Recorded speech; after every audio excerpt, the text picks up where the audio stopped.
খাস কলকাতার new market এলাকা থেকে ফিল্মি কায়দায় ব্যবসায়ীকে অপহরণের অভিযোগ উঠেছে। তিলজলার বাসিন্দা ওই ব্যবসায়ীর নাম মোহাম্মদ ইরফান। পুলিশ সূত্রে খবর, তিলজলার ওই ব্যবসায়ী নরেন্দ্রপুর এলাকায় একটি কল সেন্টার চালাতেন। কিছুদিন আগেই পুলিশ অভিযান চালিয়ে ওই কল সেন্টারটি বন্ধ করে দেয়।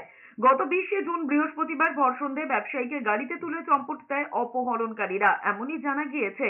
অপহরণের পর 12 লক্ষ টাকা মুক্তিপণ চেয়ে ব্যবসায়ীর পরিবারের কাছে ফোন আসে অপহরণকারীদের।